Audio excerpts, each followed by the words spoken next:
नमस्कार साथियों, जय हिंद। आप सभी का स्वागत है RLG स्टडी यूट्यूब चैनल में।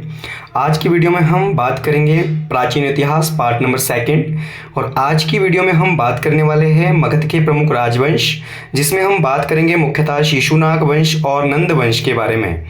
और इसके पश्चात जो है आपका नंद वंश के पश्चात जो है आपका जो है ईरानी यानी पारसिक प्लस आपका जो यूनानी आक्रमणकारी थे, जिनमें चाहे आपका सिकंदर हो या फिर जरक्सीन हो या फिर आपका डेरियस फर्स्ट हो, इसके बारे में हम बात करने वाले हैं। प्लस आपका शिशुनाग वंश के अंदर जो आपके शिशुनाग था और कालाशोक था, और नंद वंश के अंदर जो आपका महापद्म नंद और धनानंद के बारे में हम आज की वीडियो में बात करने वाले हैं। इससे पहले हमने पिछले वीडियो में बात किया था मगध साम्राज्य के बारे में, मगध साम्राज्य के उत्थान के कारणों के बारे में, और साथ में 16 महाजनपदों के बारे में। ठीक है, तो 16 महाजनपदों की राजधानी और उसके जो विस्तार क्षेत्र के बारे में हमने पिछले वीडियो में बात कर ली थी। सो अगर आपने पिछली वीडियो नहीं देखी है तो एक बार आप पिछला वीडियो जरूर देख लीजिएगा। इसी के दौरान हम आगे जो है पार्ट नंबर 2 आज की वीडियो में मुख्यतः हम बात करने वाले हैं मगध साम्राज्य से संबंधित प्रमुख राजवंशों के बारे में, जिसमें पहले हम बात करेंगे आज की वीडियो में शिशुनाग वंश। तो दोस्तों, अगर आपने चैनल को लाइक नहीं किया है, सब्सक्राइब नहीं किया है, तो चैनल को लाइक कर लीजिएगा, सब्सक्राइब कर लीजिएगा और वीडियो को ज़्यादा से ज़्यादा शेयर कर लीजिएगा, क्योंकि ये जो वीडियो है काफ़ी ज़्यादा हिस्ट्री का जो इस सेक्शन है ये काफ़ी ज़्यादा इंपॉर्टेंट रहने वाला है। All competitive exam plus Himachal Pradesh TGT commission और साथ में आपका JBT कमीशन के लिए काफ़ी ज़्यादा वैल्यूबल ये टॉपिक आपका रहने वाला है। तो इसी के साथ दोस्तों आगे बढ़ते हैं। सबसे पहले जैसा कि मैंने आपको कल बताया था, कल हम बात कर रहे थे हर्यक वंश के बारे में। हर्यक वंश में हमने बात किया था आपका बिंबिसार के बारे में, और साथ में आपका जो है बिंबिसार के साथ साथ उसका जो पुत्र था अजातशत्रु, और साथ में उसका जो उत्तराधिकारी था अजातशत्रु का उदयन। उन शासकों के बारे में हमने पिछले वीडियो में बात की थी। आज की वीडियो में हम बात कर रहे हैं दोस्तों शिशुनाग वंश के बारे में। अब जो शिशुनाग राजवंश था, उस राजवंश के अंदर उसका जो टाइम पीरियड है कब से कब तक चला, शिशुनाग का जो टाइम पीरियड था, शिशुनाग वंश का जो टाइम पीरियड चला दोस्तों, ये लगभग 412 से लेके लगभग जो है आपका ये चला था 344 ईसा पूर्व तक। ठीक है, 412 से लेके 344 ईसा पूर्व तक ये शिशुनाग वंश का कार्यकाल रहा। और शिशुनाग वंश की जो स्थापना है वो किसने की थी दोस्तों? शिशुनाग ने।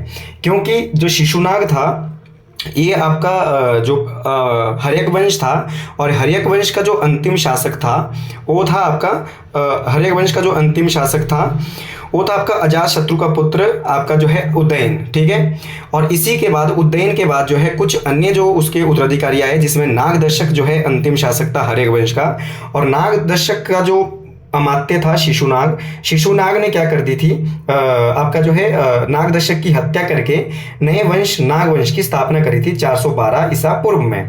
ठीक है, और ये जो आपका शिशुनाग था इसने 412 से लेके 394 ईसा पूर्व तक जो है वो शासन किया मगध के अंदर। तो देखते हैं इसके टाइम पीरियड की महत्वपूर्ण घटनाएं कौन कौन सी थी।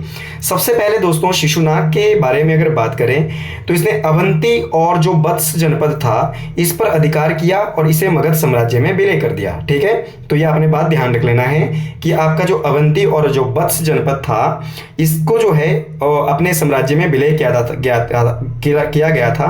मगध साम्राज्य में अवंती और जो आपका वत्स है, वत्स जनपद को किसके द्वारा मिलाया गया था? वो मिलाया गया था शिशुनाग के द्वारा। ठीक है, इसके अलावा जो आपका शिशुनाग था इसने अपने शासन काल में मगध की राजधानी वैशाली बनाई। इससे पहले दोस्तों राजधानी थी, सबसे पहली राजधानी थी मगध की राजगृही। ठीक है, और इसके पश्चात जो राजधानी बनाई गई थी वो आपका पाटलिपुत्र राजधानी बनी थी, और इसके पश्चात जो है तीसरे नंबर के जो स्थान है राजधानी बनने का वो कौन सा है? वैशाली। तो वैशाली को राजधानी बनाने वाला शासक कौन था? शिशुनाग। और ये वही वैशाली है जहां पर स्वामी महावीर का जन्म हुआ था। ठीक है, इसके बाद जो है इसका जो पुत्र था कालाशोक, इसका जो पुत्र था शिशुनाग का पुत्र था जो था कालाशोक, इसने अपने पिता की हत्या करके अपने उसके बाद जो है वो मगध का स्वयं जो है शासक बन जाता है। यानी जो शिशुनाग की हत्या करी वो किसने करी थी दोस्तों? कालाशोक ने। और कालाशोक किसका पुत्र था? शिशुनाग का। ठीक है, तो ये आपने बात ध्यान रख लेनी है कि आपका कालाशोक ने अपने पिता शिशुनाग की हत्या करके स्वयं जो है मगध की राज सिंहासन पर ये सिंहासन रूढ़ हो जाता है। तो ये हमने किसके बारे में बात करी दोस्तों? शिशुनाग वंश के संस्थापक शिशुनाग के बारे में। ठीक है, इसके बाद आगे बढ़ते हैं। हैं। तो आगे अगर बात करें, इसके बाद जो अगला शासक बनता है वो कौन बनता है? कालाशोक। वो कौन बनता है दोस्तों? कालाशोक बनता है। ठीक है, तो अगर कालाशोक के बारे में बात करें तो जो कालाशोक का टाइम पीरियड था वो था 394 से लेके 366 ईसा पूर्व तक। 394 से लेके 366 ईसा पूर्व तक जो था वो टाइम पीरियड किसका था? कालाशोक का। कालाशोक के बारे में अगर बात करें तो ये पुराणों और दिव्यवदान ग्रंथ के अनुसार इसका जो नाम है वो काकवर्ण मिलता है। तो प्रश्न भी आ जाता है कि मगध के किस शासक को काकवर्ण के नाम से जाना जाता है? तो है आपका कालाशोक। कौन सा है दोस्तों? कालाशोक। क्लियर। इसके पश्चात आपका जो कालाशोक के बारे में अगर बात करें तो इसने जो अपनी राजधानी, इसके टाइम पीरियड में पहले राजधानी कहाँ थी? वैशाली। क्योंकि वैशाली को जो राजधानी बनाई थी वो इसका जो पिता था यानी आपका शिशुनाग था, उसने वैशाली को राजधानी बनाया था। कुछ समय तक इसने राजधानी वैशाली को ही रखा और उसके पश्चात जो है राजधानी को पुनः कहाँ बना दिया? पाटलिपुत्र। तो ध्यान रखें दोस्तों, दोबारा से पाटलिपुत्र को राजधानी किसने बनाई? वो बनाई थी आपका कालाशोक के द्वारा। और पहली बार पाटलिपुत्र को राजधानी किसने बनाया था? हमने पिछली वीडियो में बात किया था इसके बारे में, वो क्या था? उज्जैन। ठीक है, ये जो कालाशोक था इसने लगभग 28 वर्षों तक शासन किया। लगभग कितने साल तक शासन किया इसने? 28 वर्षों तक शासन किया। और इसने अपने टाइम पीरियड की जो सबसे महत्वपूर्ण घटना इसके टाइम पीरियड की थी वो थी दोस्तों कि इसने अपने शासन काल में बौद्ध महासभा, बौद्धों की जो है दूसरी महासभा वो आपकी वैशाली में बुलाई थी। बौद्ध धर्म की दूसरी जो महासभा है वो किसने बुलाई थी दोस्तों? वैशाली में बुलाई थी। किसने? कालाशोक ने। जबकि पहले किसने बुलाई थी? अजातशत्रु ने। ठीक है, और इसकी जो अध्यक्षता की थी इस महासभा की वो किसने की थी? सभाकामी ने। तो पहली महासभा की अध्यक्षता किसने करी थी दोस्तों? महाकश्यप ने। और दूसरी की किसने की थी? सभाकामी ने। ठीक है, तो ये भी आपने बात ध्यान रख लेना है। अतः बौद्ध धर्म का पहली बार जो विभाजन है वो इसी महासभा में हुआ था। इसी बौद्ध महासभा में बौद्ध धर्म में पहली बार फूट पड़ी थी और बौद्ध धर्म के दो आपके जो संप्रदाय हैं वो अस्तित्व में आए थे। एक का नाम था आपका महासंगिक और दूसरे का नाम था थेरावादी। ये हम जैन धर्म और बौद्ध धर्म का जो टॉपिक हमने पढ़ा है, जैन धर्म और बौद्ध धर्म के बारे में जो हमने वीडियो में बात किया था उसमें हमने डिटेल से बिल्कुल जो है बौद्ध धर्म के बारे में चर्चा की है। अगर आप चाहते हो विस्तार से इसके बारे में जानना तो आप प्लेलिस्ट में जाकर के, चैनल के प्लेलिस्ट में जाकर के इतिहास के सेक्शन में जो है इस बौद्ध धर्म के बारे में डिटेल से जान सकते हैं। इसके अलावा अगर हम बात करें नेक्स्ट जो है कालाशोक के बारे में, तो कालाशोक जो था, महापनव नंद ने कालाशोक की हत्या करके नए राजवंश की स्थापना करी जिसका नाम था नंदवंश। यानी आपका जो नागवंश या शिशुनाग वंश का अंतिम शासक था वो था कालाशोक। ठीक है दोस्तों, और कालाशोक की हत्या किसने करी थी? महापदम नंद ने। किसने की थी? महापदम नंद ने। और महापदम नंद ने जब इसकी हत्या कर दी तो इसके बाद अपने नाम से एक नया वंश की स्थापना करी जिसका नाम था नंदवंश। क्या नाम था दोस्तों? नंदवंश। तो नंदवंश के संस्थापक कौन थे? महापदम नंद। ठीक है, तो नंदवंश का अगर हम बात करें इसके बाद जो है शिशुनाग वंश के बाद अगला कौन सा वंश आता है मगध में दोस्तों? वो आता है नंदवंश। कौन सा आता है? नंदवंश। और नंदवंश का जो टाइम पीरियड था वो 344 से लेके 323 ईसा पूर्व तक था।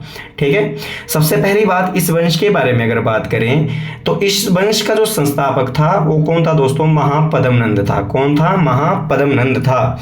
तो ये आपने ध्यान रख लेना कि महापदम नंद ने नंदवंश की स्थापना करी थी 344 ईसा पूर्व के अंदर।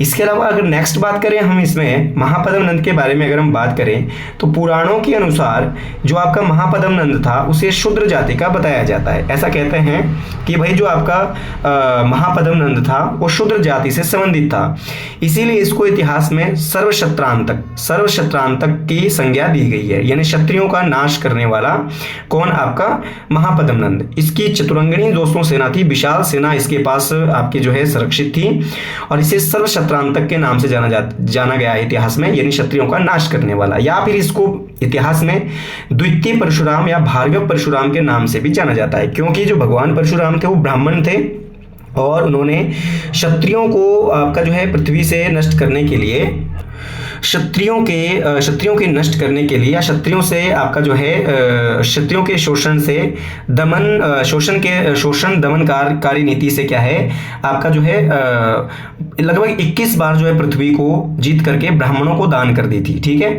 तो जो परशुराम थे वो भगवान विष्णु के 6ठे नंबर के अवतार थे। कौन थे दोस्तों? छठे नंबर के विष्णु के अवतार माने जाते हैं भगवान परशुराम को। तो इतिहास का या मगध का कौन सा शासक था जिसे द्वितीय परशुराम की संज्ञा संज्ञा दी गई है दोस्तों, तो कौन है आपका महापद्म नंद। तो इसके बारे में आपने ये जो आपका वाक्य है वो भी ध्यान रख लेना है, क्योंकि एग्जाम की दृष्टि से ये काफी ज्यादा महत्वपूर्ण है दोस्तों। इसके अलावा अगर आपने चैनल को लाइक नहीं किया है, सब्सक्राइब नहीं किया है, तो सबसे पहले तो आप चैनल को सब्सक्राइब कर लीजिएगा, ताकि इस प्रकार से महत्वपूर्ण विषयों के संबंध में हम यहाँ पर जो है विस्तार से चर्चा कर सकें। इसी के साथ दोस्तों अगर हम बात करेंगे तो हिमाचल प्रदेश के ऑल कॉम्पिटिटिव एग्जाम प्लस आपका स्टेट और सेंटर के जितने भी तमाम जो आपके एग्जाम हैं उनके लिए जो आपके जो लगातार जो आपके जीएस के जो आपके अलग अलग जो विषय हैं, चाहे आपका हिस्ट्री है, चाहे पॉलिटिकल साइंस है, चाहे ज्योग्राफी है, या फिर हिमाचल जीके हैं, तो उसके अलग अलग टॉपिक को हम जो है इस चैनल के माध्यम से डिस्कस करने वाले लगातार तमाम सिलेबस के को लेकर के, ठीक है। इसी के साथ अगर हम आगे बात करें तो आपका जो महापद्म नंद था, यानी जो नंद वंश का संस्थापक था, इसे महाबोधि ग्रंथों में से उग्रसेन की संज्ञा दी गई है। तो उग्रसेन भी किसे कहा जाता था, वो कहते थे दोस्तों महापद्म नंद को। और ऐसा कहा जाता है कि इसके कुल 8 पुत्र थे, और इन 8 पुत्रों में से सबसे जो आपका अंतिम जो शासक था, या सबसे आपका अंतिम का जो शासक बना वो था धनानंद। कौन था दोस्तों, धनानंद। तो धनानंद इस वंश का अंतिम शासक था, किस वंश का, नंद वंश का, ठीक है।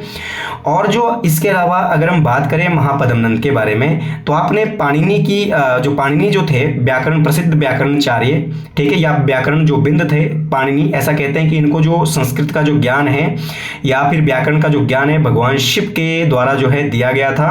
तो ये आपने बात ध्यान रखना पाणिनि के बारे में, ये महापद्म नंद के परम मित्र थे दोस्तों, ठीक है। तो इसके बाद जो अगला शासक था, महापद्म नंद की मृत्यु के पश्चात जो अगला शासक बना वो बना नंद वंश का धनानंद। तो धनानंद के बारे में हम देखेंगे कि क्या क्या इसके टाइम पीरियड की महत्वपूर्ण घटनाएं थी दोस्तों। पहली बात तो ये है कि ये यूनानी शासक सिकंदर का समकालीन था, यानी जो अलेक्जेंडर था, जो मकदूनिया का शासक था, यूनानी जो आक्रमणकारी था, कौन, सिकंदर महान, ये इसका समकालीन था। समकालीन का मतलब है कि जब सिकंदर ने भारत पर आक्रमण किए लगभग 326 ईसा पूर्व में सिकंदर ने भारत पर पहली बार आक्रमण किया था, तो उस समय मगध का शासक कौन था, तो कौन था दोस्तों, वो था धनानंद। कौन था, धनानंद। इसके समय में सिकंदर ने भारत पर आक्रमण किया, यानी पश्चिमी भारत पर आक्रमण किया था सिकंदर के द्वारा। किसके टाइम पीरियड में, धनानंद के टाइम पीरियड में। यूनानी लेखकों के द्वारा इसे अग्रमीज कहा गया है, ठीक है। यूनानी लेखकों ने इसको क्या नाम दिया है, अग्रमीज का नाम दिया है। तक्षशिला का जो महान आचार्य था, या फिर महान जो प्रकांड जो आपका विद्वान था, प्रकंड जो विद्वान था, जिसका नाम था आचार्य चाणक्य, ठीक है। क्या नाम था, आचार्य चाणक्य, कौटिल्य या विष्णुगुप्त। ये कहाँ के विद्वान थे दोस्तों, आचार्य जो तक्षशिला जो विश्वविद्यालय था वहाँ के एक क्या थे, ये अध्यापक थे, या फिर वहाँ के एक क्या थे, ये आचार्य थे। तो ये इसके दरबार में आए थे, किसके, आपका धनानंद के दरबार में आए थे, क्योंकि सिकंदर जैसा जो विश्व विजेता था उसके लगातार भारत पर आक्रमण होने के कारण जो आपके चाणक्य थे वो आपकी काफी ज्यादा चिंता में थे, क्योंकि वो नहीं चाहते थे कि किसी विदेशी के प्रभाव में भारत का समस्त क्षेत्र वो आपका जो है उनके हाथ में चला जाए। इसीलिए केवल सिकंदर को रोकने की अगर क्षमता थी वो तो केवल उस समय धनानंद के पास थी, क्योंकि धनानंद जो था वो उसके पास विशाल सेना का एक विशाल समुद्र था। परंतु ये जो है जो आपका धनानंद था, ये अपार धन संपत्ति के कारण ये जो है भोग विलासिता का जीवन अति ज्यादा जो है व्यतीत करता था। इसी कारण से इसको सिकंदर जैसे महान सेनापति को भारत आगमन में किसी प्रकार की कोई चिंता नहीं थी। और जब आपके जो आपके विष्णुगुप्त, चाणक्य या कौटिल्य जो थे, जब ये इसके दरबार में इस बात को अवगत कराने के लिए उन्हें जाते हैं, तो ऐसी स्थिति में आपका जो धनानंद था, धनानंद ने चाणक्य को अपमानित करके जो है वहां से भगा दिया था, और काफी ज्यादा अपमान चाणक्य का वहां पर किया गया था, ठीक है। और इसी कारण से चाणक्य ने प्रण लिया कि जब तक वो धनानंद का सर्वनाश नहीं कर देते और तब तक जो है आपका जो है तो तब तक जो है अपनी प्रतिज्ञा उसको तभी उनकी प्रतिज्ञा पूरी होगी जब वो धनानंद का सर्वनाश कर देंगे।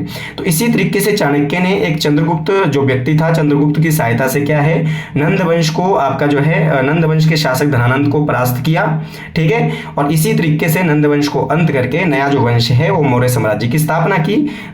वैसे चंद्रगुप्त मौर्य के द्वारा आपके जो नंद वंश को अंत किया गया था, परंतु चंद्रगुप्त मौर्य ने भी अपना जो प्रधानमंत्री है वो किसको बनाया था, चाणक्य को बनाया था, ठीक है। तो चाणक्य के सहयोग से ही चंद्रगुप्त मौर्य जो है वो नंद वंश का अंत कर पाया था, और इसी कारण से चंद्रगुप्त मौर्य ने मौर्य साम्राज्य की स्थापना की थी, ठीक है। तो ये हमने बात करा किसके बारे में, धनानंद के बारे में।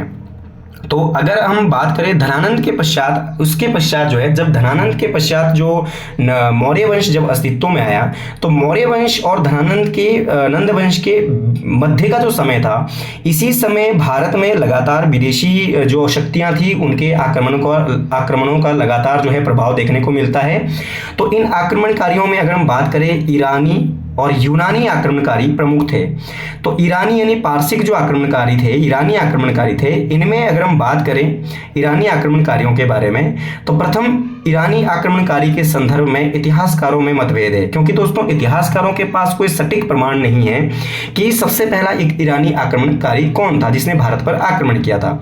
कुछ इतिहासकारों के अनुसार साइरस द्वितीय को भारत पर प्रथम आक्रमणकारी माना गया है। ठीक है, कि जो साइरस सेकंड था उसने क्या है, ईरानी जो शासक था साइरस सेकंड, उसने क्या किया था, भारत पर पहली बार आक्रमण किया, ये कुछ इतिहासकारों का मानना है। परंतु जो आपका अगर हम बात करें साइरस सेकंड के बारे में, तो साइरस सेकंड के बारे में जो सबसे पहला जो आपका समर्थन किया इसका कि भारत पर आक्रमण करने वाला यही पहला शासक था, वो किसने किया था दोस्तों, प्लिनी ने। प्लिनी ने क्या किया कि प्लिनी ने इसका जो आक्रमण करने का जो विवरण है वो दिया था। सबसे पहले क्या कहा प्लिनी ने कि हाँ, साइरस ने क्या किया था, साइरस सेकंड ने भारत पर आक्रमण किया था। तो साइरस सेकंड पहला ईरानी आक्रमणकारी था जिसने भारत पर आक्रमण किया। अब इसका वर्णन किस प्रकार से प्लिनी ने किया, साइरस ने पश्चिमी भारत में स्थित कपिशा नगर को ध्वस्त किया था। प्लिनी का मानना है कि जो पश्चिम भारत में कपिशा जो नगर था उसको नष्ट करने में जो रोल था वो किसका था, साइरस सेकंड का था। ठीक है, तो Cyrus second was the first आपका जो है ऐसा व्यक्ति था जो क्या है भारत में आकर के जिसने पहली बार आक्रमण किया, किसमें, ईरानियों में। ठीक है, इसके अलावा अगर हम साइरस के बारे में बात करें तो साइरस की जो बायोग्राफी है, ठीक है, वो है साइरोपेडिया। क्या नाम है दोस्तों, साइरोपेडिया। इसका जो लेखक था वो था जैफ्रोन। क्या नाम था दोस्तों, जैफ्रोन। तो ध्यान रखना, जैफ्रोन नहीं, जैफ्रोन। इसका जो राइटर था कौन था, जैफ्रोन। तो कई बार प्रश्न आ जाता है कि जैफ्रोन ने निम्नलिखित में से किस एक ईरानी शासक की जीवनी को लिखा था, तो वो लिखा था साइरस द्वितीय की। और जीवनी का नाम क्या था, आपकी इसकी जो जीवनी आत्मकथा का जो नाम था, साइरोपेडिया इसकी आत्मकथा का नाम था। इसके अलावा ईरानी आक्रमणकारियों के बारे में अगर हम आगे बात करें तो इसके बाद जो है आपका जो साइरस सेकंड के बाद अगर हम बात करें तो कुछ विद्वानों का मानना है, कुछ इतिहासकारों का मानना है कि नहीं, आपका जो साइरस सेकंड जो था वो पहला आक्रमणकारी नहीं था। उनका मानना है कि दारा फर्स्ट यानी डेरियस फर्स्ट ने ही भारत पर पहली बार आक्रमण किए थे ईरानियों में। और कब, यहाँ डेट के साथ इसको मेंशन किया है कि 522 से लेके 486 ईसा पूर्व जो है, ईसा पूर्व के बीच में जो है वो डेरियस फर्स्ट ने आक्रमण किया था। और डेरियस फर्स्ट को दारा प्रथम के नाम से भी जाना जाता है। भारत पर आक्रमण करने वाला पहला जो सफल आक्रमणकारी माना जाता है ईरान का, वो माना जाता है डेरियस फर्स्ट को। इसका जो सेनापति था स्काइलैक्स, इसका जो सेनापति था कौन था दोस्तों, स्काइलैक्स। इसने अरब और मकराना तटों का पता लगाया और इसने सबसे पहले ये बात का पता लगाया कि भारत में आने के लिए समुद्री मार्ग से भी आया जा सकता है। ठीक है, समुद्री मार्ग से भी आया जा सकता है, आवागमन किया जा सकता है। तो ये स्काइलैक्स ने सबसे पहले पता लगाया था। ठीक है, इसके अलावा अगर हम बात करें डेरियस फर्स्ट के बारे में तो डेरियस फर्स्ट ने ऐसा कहते हैं कि 518 ईसा पूर्व में सबसे पहले गांधार को जीतकर उसे अपने फारसी साम्राज्य में विलय किया था। तो ध्यान रखना कि भारत का कौन सा क्षेत्र था जो आपका जो है ईरानियों या फारसियों ने पहली बार आपका जो है जीता था, तो कौन सा था दोस्तों, गांधार। और गांधार पर जब इन्होंने अधिकार किया, किसके द्वारा, डेरियस फर्स्ट के द्वारा, तो इसे जो है फारसी जो साम्राज्य भारत के अंदर जो था उसका जो है 20वां प्रांत बनाया था दोस्तों। कौन सा प्रोविंस बनाया था, 20वां प्रांत बनाया था। तो फारसी साम्राज्य का भारत में 20वां प्रांत कौन सा था, तो था आपका दोस्तों कौन, गांधार। कौन था गांधार। ठीक है, तो इसी के चलते अगर हम आगे बात करें डेरियस फर्स्ट के बारे में, तो डेरियस फर्स्ट के 3 अभिलेख आपके मिलते हैं। तो ध्यान रखना, अशोक से भी पुराने, अशोक से भी प्राचीन जो अभिलेख है भारत में वो किसमें, वैसे इसने ये जो आपके जो अभिलेख है वो मिले तो भारत से बाहर है। वर्तमान समय में कहाँ पर मिले ये मिले हैं अफगानिस्तान के अंदर। परंतु अशोक से भी प्राचीन जो अभिलेख हैं वो किसके हैं दोस्तों, भारत में दारा फर्स्ट के हैं। तो कईयों बारी पूछा जाता है कि भारत में अशोक जो शासक था, अशोक ने सबसे कौन सा ऐसा शासक था भारतीय जिसने पहले पहले जो है अभिलेख बनाने की जो है वो आपकी जो शुरुआत की थी, तो वो तो कौन था, अशोक, परंतु भारतीय था। अशोक ने भी अभिलेख बनाने की जो आपका जो शैली है वो किससे सीखी थी, वो आपकी दारा फर्स्ट से, डेरियस फर्स्ट से। तो इसके 3 अभिलेख मिलते हैं दोस्तों। जो सबसे प्राचीन अभिलेख है, बेहिस्तून का अभिलेख, पर्सिपोलिस का अभिलेख और नक्शे रुस्तम का अभिलेख। तो 3 अभिलेख आपने ध्यान रख लेने, सबसे प्राचीन अभिलेख है दोस्तों, ठीक है। जिससे इन तीनों अभिलेखों से किसके बारे में पता चलता है कि डेरियस फर्स्ट ने सिंधु नदी के किनारे जितना भी स्थित भूभाग था उनके ऊपर अधिकार कर लिया था। इसके अलावा इन्हीं अभिलेखों से ऋग्वेद की जो तिथियां हैं उनके बारे में भी जानकारी मिलती है, तो ये भी आपने ध्यान रख लेना है। और पारसी साम्राज्य के अंदर लगभग जो भारत के अंदर जो पारसी साम्राज्य इन लोगों ने स्थापित किया था, उसके कुल भारत में उसके जो कुल है वो 23 प्रांत थे। कितने प्रांत थे दोस्तों, 23। और 23 में से 20वां जो प्रांत बनाया था वो किसको बनाया था, गांधार को बनाया था। किसको बनाया था दोस्तों, गांधार को बनाया था। तो ये भी आपने बात ध्यान रख लेनी है, ठीक है। तो इसी के साथ अगर हम आगे बात करें आपका जो है ईरानियों के बाद, तो ईरानियों के बाद अगर हम नेक्स्ट जो बात करें तो ईरानी की जैसे ही डेरियस की मृत्यु हुई, जैसे ही किसकी मृत्यु होती है दोस्तों, डेरियस की मृत्यु होती है, सॉरी आपका हाँ, जैसे डेरियस की मृत्यु होती है तो डेरियस की मृत्यु के पश्चात उसका जो पुत्र था जरक्सीन, वो क्या बनता है, शासक बनता है ईरानियों का भारत के अंदर। तो इसने भारतीयों को सबसे पहले महत्वपूर्ण इसने जो कार्य किया, इसने महत्वपूर्ण कार्य ये किया कि इसने सबसे पहले भारतीयों को अपनी सेना में शामिल किया। तो ऐसा कौन सा शासक था, ऐसा कौन सा ईरानी शासक था जिसने भारतीय युवाओं को या भारतीय जो लोगों को अपनी सेना में शामिल किया, तो उसका नाम था जरक्सीन। क्या नाम था दोस्तों, जरक्सीन, ठीक है। जरक्सीन के पश्चात जब जरक्सीन की मृत्यु, जरक्सीन ने अपने पिता के साम्राज्य को प्रसारित किया, विस्तारित किया।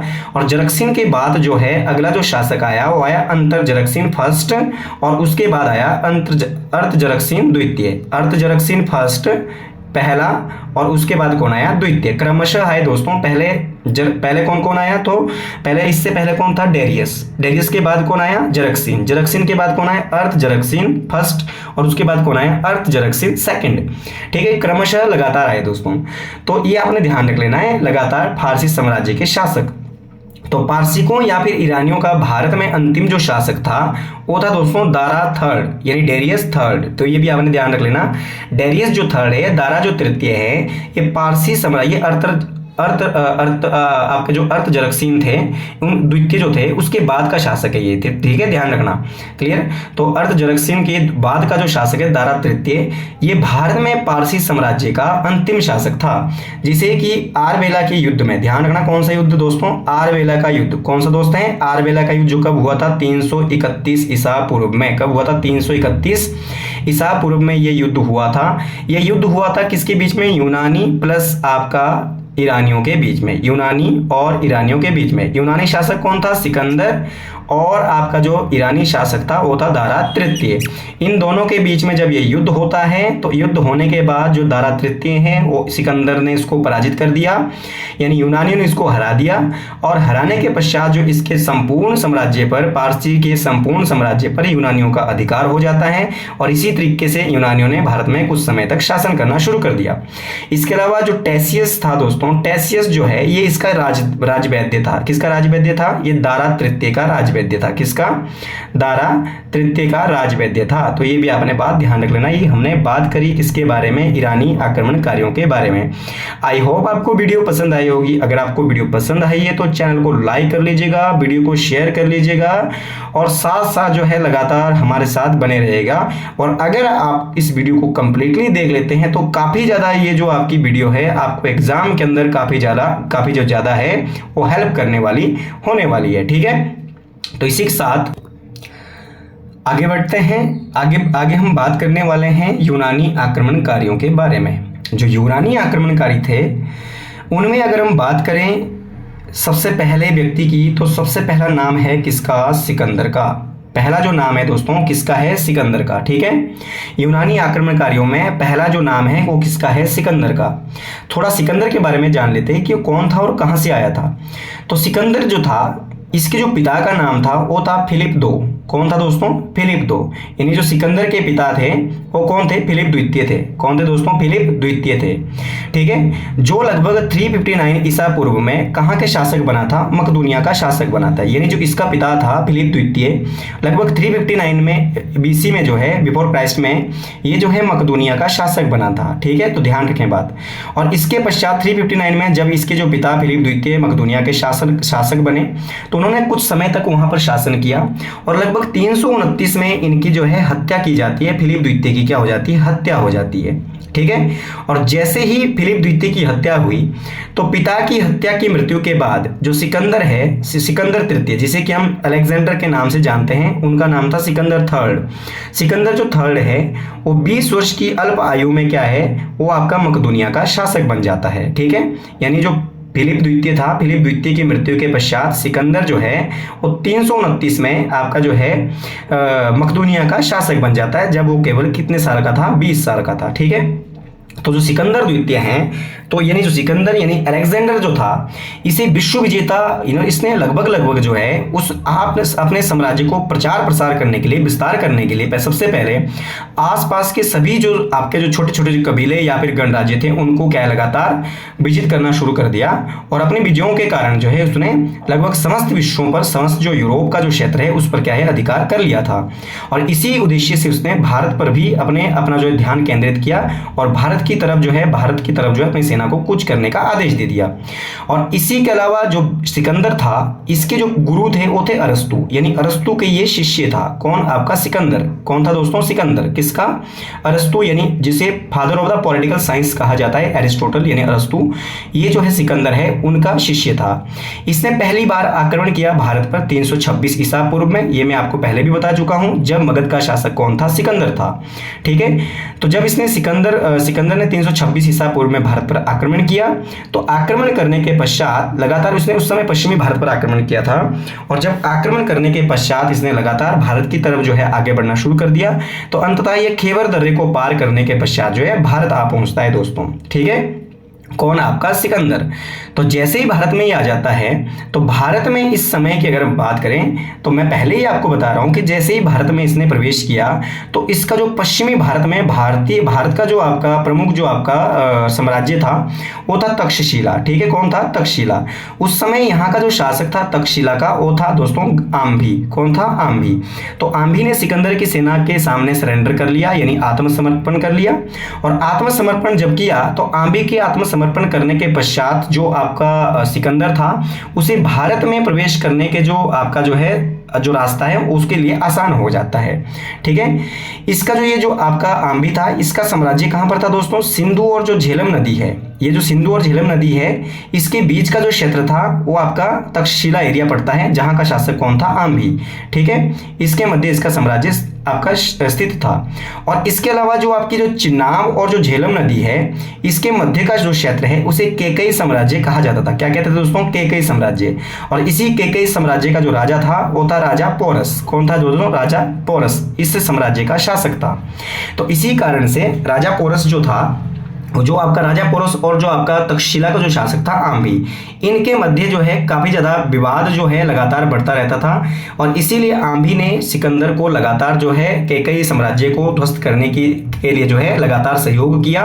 और इसी कारण से इन दोनों के बीच में सिकंदर ने लगभग 325-24 ईसा पूर्व में राजा पोरस को हाइडेस पीच की लड़ाई में पराजित कर दिया।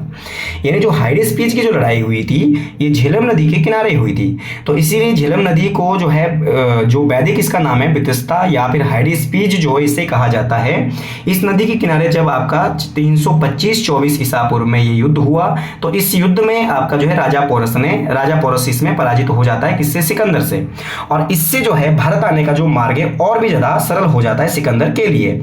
इसके पश्चात सिकंदर ने लगभग सभी जो पश्चिमी क्षेत्रों पर लगातार अधिकार करना शुरू कर दिया। और इस तरीके जो सिकंदर है वो लगभग 19 महीने तक भारत में उसने निवास किया। सेना के साथ लगभग 19 माह तक भारत में उसने निवास किया।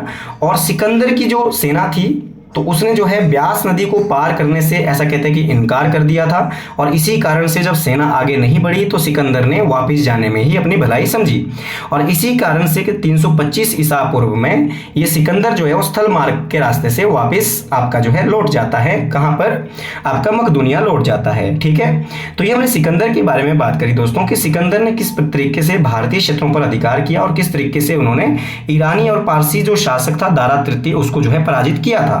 ठीक है, आरवेला की लड़ाई में, और किस तरीके से जो है आम्भी ने आत्मसमर्पण किया, राजा पोरस को हाइडेस्पीच के युद्ध में हराया, और लगभग 19 माह तक भारत में रहने के पश्चात जो है 325 में सिकंदर जो है वापस लौट जाता है।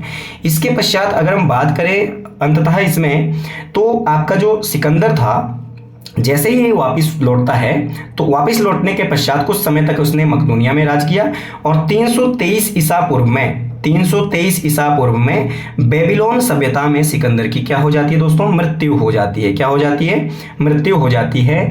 और कहां पर, तो सिकंदर की मृत्यु कहां हुई दोस्तों, बेबीलोन सभ्यता। कहां पर हुई, बेबीलोन सभ्यता में। ठीक है, और इसी के साथ अगर हम जैसे सिकंदर की अगर बात करें तो सिकंदर ने भारत में भी बहुत सारे क्षेत्र जो है अपने अधिकार में कर लिए थे। ठीक है, और यहाँ पर उसने जो है अपने सेनापतियों को अपना जो है उत्तराधिकारी नियुक्त कर दिया था।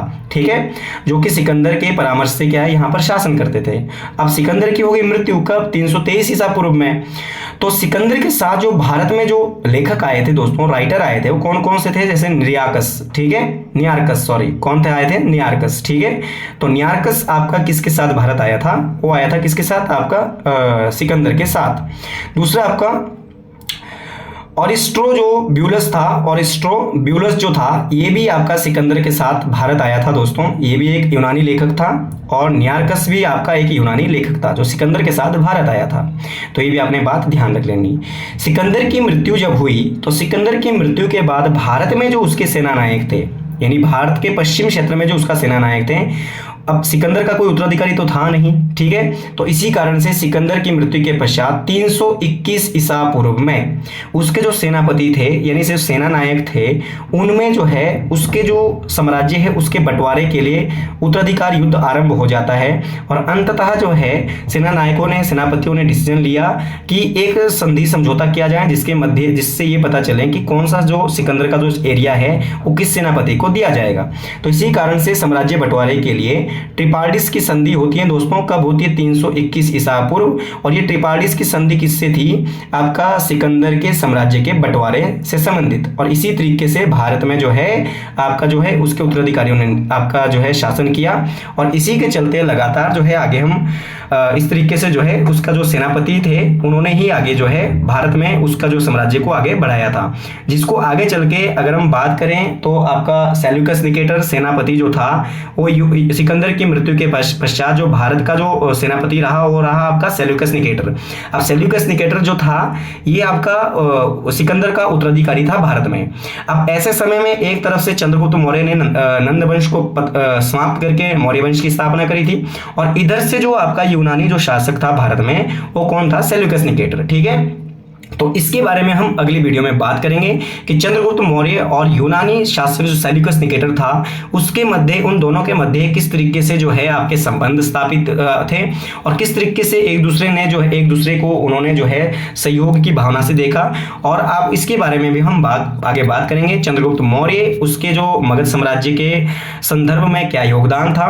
इसके पश्चात चंद्रगुप्त मौर्य का जो पुत्र है वो आपका बिंदुसार आता है, और बिंदुसार का जो पुत्र है आगे अशोक, अशोक के अभिलेख, अशोक के शिलालेख, अशोक के गुफालेख प्लस अशोक के उत्तराधिकारी, इन तमाम चीजों के बारे में हम अगले वीडियो में बात करने वाले हैं। तो लगातार बने रहिए हमारे चैनल के साथ, और अगर आपको वीडियो पसंद आई है तो चैनल को लाइक कर लीजिएगा, सब्सक्राइब कर लीजिएगा, और ज्यादा से ज्यादा शेयर जरूर कर लीजिएगा। इसी के साथ दोस्तों मिलते हैं नेक्स्ट वीडियो में। जय हिंद, जय भारत, जय हिमाचल।